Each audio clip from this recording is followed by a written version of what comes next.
आज पूरे देशव्यापी चाहे पार्टी हो चाहे सरकारें हो, सभी तीन महापुरुष का जन्मदिन माननीय नरेंद्र मोदी जी का 17 सितंबर को, 25 सितंबर को पंडित दीनदयाल जी का और 2 अक्टूबर को राष्ट्रपिता महात्मा गांधी का जन्मदिन है। ये कैसा जीवन होना चाहिए, इनके जीवन को समझकर पता चलता है कि किस तरीके से सेवा को समर्पित जीवन जीने का काम इन तीनों महापुरुषों ने किया, नरेंद्र मोदी जी कर रहे हैं। तो इस पूरे 15 दिन को एक सेवा पखवाड़े के रूप में मनाने का काम देश की सरकार ने, भारतीय जनता पार्टी ने लिया है। और अब आने वाली 17 तारीख को चाहे भारतीय जनता पार्टी के कार्यकर्ता हों, चाहे हमारी, मैं यूएलपी मिनिस्टर होने के नाते कहता हूँ, पूरे के पूरे हरियाणा सरकार के डिपार्टमेंट और हर यूएलपी के अंदर सेवा पखवाड़ा चलाया जाएगा। वैसे तो हरियाणा की सरकार 24 अगस्त से 11 सप्ताह का एक स्वच्छता अभियान पूरा वृहद रूप में चलाया हुआ है। और आने वाले दिनों में आप देखेंगे, चाहे हॉस्पिटल के अंदर सेवा की बात हो, चाहे सेवा बस्तियों में सेवा की बात हो, चाहे समाज के आखिरी छोर पर बैठे हुए लोगों के लिए कुछ सुख सुविधाएं देने की बात हो, विभिन्न रूप से इसको सेवा का काम किया जाएगा। सेवा किसे कहते हैं? एक व्यक्ति के काम आए। इसमें रक्तदान जैसा महादान भी सम्मिलित किया गया है। हमारे पर्यावरण को सुरक्षित करने के लिए एक पेड़ माँ के नाम जो माननीय मोदी जी ने मुहिम चलाई, उसके तहत हजारों लाखों वृक्ष लगाने का काम भी सभी लोग करेंगे। तो एक स्वच्छता सेवा पखवाड़े के अंदर स्वच्छता एक बहुत अहम जो है समाज के लिए एक जरूरी काम है। उसमें सभी से अपील की गई है कि सभी लोग सरकारों पर डिपेंड ना रहे, स्वयं जिस तरीके से माननीय मोदी जी ने भी कहा है कि 100 घंटे श्रमदान पूरे एक साल के अंदर, यानी सप्ताह में 2 घंटे श्रमदान सब करें और अपनी अपनी जिम्मेदारी निभाएं।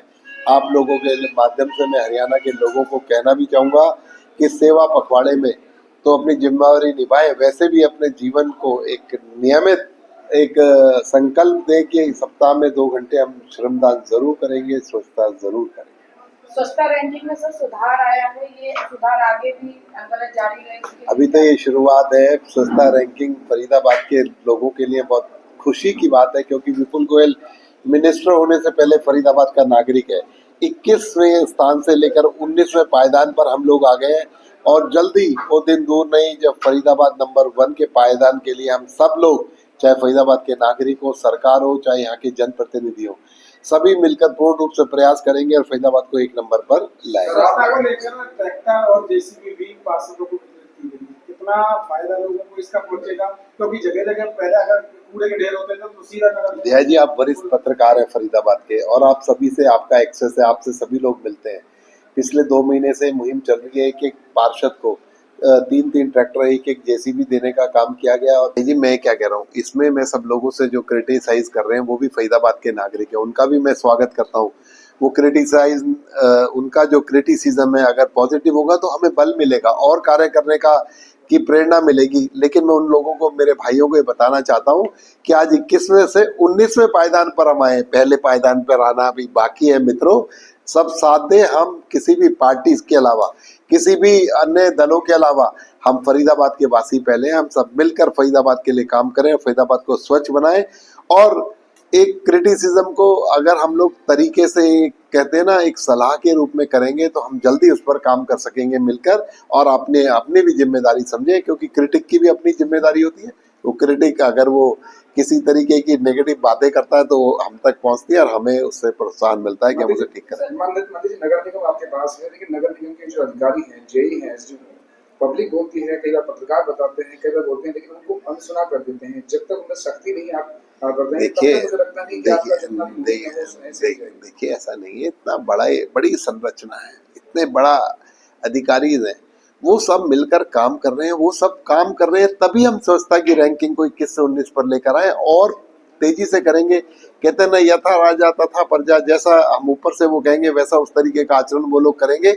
आप सब लोग भी अपनी जिम्मेदारी समझे और विपुल गोयल यहाँ का जनप्रतिनिधि होने के नाते हम अपनी जिम्मेदारी से उनसे काम करवाने का काम करेंगे। मैं यूएलबी मिनिस्टर हूँ, पूरे तरीके से उनसे प्यार मोहब्बत और जिस तरीके से भी जो भी भाषा वो समझेंगे उस भाषा में समझाकर उनसे काम लेने का काम करेंगे। लेकिन हम सब भी मिलकर इस फरीदाबाद को स्वच्छ। सर एक सवाल है, कूड़े के निस्तारण को लेकर बनवारी पे कूड़ा बंद होने की सूचना है, बंद हो जाएगा 30 सितंबर के बाद, वहाँ नहीं जाएगा।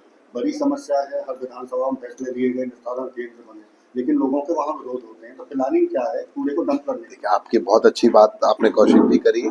ये हमने पहली बार भी इसका जो है टेंडर दिया, कम से कम 15 से 20 लाख टन कूड़े को हमने वहां से निस्तारित करने का काम किया।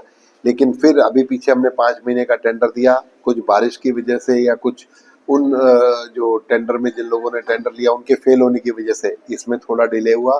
अब दोबारा आरएफपी निकाला हुआ है, टेंडर निकाला, उसको और सुदृढ़ तरीके से निकाला गया है कि ये जो हो जाए। मैं समझता हूँ आने वाले 6 महीने के अंदर आप इसमें बहुत बड़ा परिवर्तन देखेंगे। आपने देखा वहां पर साफ सफाई का काम भी बड़ा अच्छा हो रहा है, आगे व्यू कटर लगा दी गए हैं, पौधारोपण का काम चल रहा है, लेकिन उसको निस्तारित करने का काम भी जल्दी होगा। और 3 बिजली से कूड़े से बिजली बनाने के संयंत्र, एक फरीदाबाद के अंदर, एक गुरुग्राम के अंदर और एक मानेसर के अंदर, जल्दी उनके उसके लिए आरएफपी उनका निकल जाएगा और जल्दी यहाँ पर 3 जो है संयंत्र ऐसे लगने जा रहे हैं जो कि कूड़े से बिजली बनाने का काम करेंगे।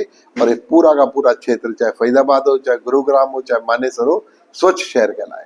जैसा जैसा जिनका नंबर ज्यादा होगा, जिनके लिए वो उससे फायदा होगा या कुछ लोगों को नुकसान होगा, उसको एनालाइज कर लेंगे। जैसा जनता चाहेगी वैसा निर्णय सरकार कर देंगे। एक अहम फैसला आपकी तरफ से लिया गया डॉग बाइट को लेकर के, उनको मुआवजे के तौर पर पैसा दिया जाएगा 5 लाख रुपए तक का है। देखिए, डॉग बाइट पर 10,000 से लेकर 20,000 तक डॉग बाइट पर, उसके अलावा कोई व्यक्ति इंजर्ड हो जाता है, उसको किस तरीके की दुर्घटना के अंदर चोट लगती है, उसको सिर में इंजरी होती है, उसके हाथ में इंजरी होती है या किसी व्यक्ति की जान चली जाती है, उसमें 1 लाख रुपए से लेकर 5 लाख रुपए तक का प्रावधान हरियाणा की सरकार ने किया है। लोगों को ईज करने का काम किया है कि डॉग बाइट से उनका इलाज, जो इंजेक्शन है, जो एंटी रेबीज इंजेक्शन है, वो तो हर हॉस्पिटल में सरकारी में मिलता ही मिलता है।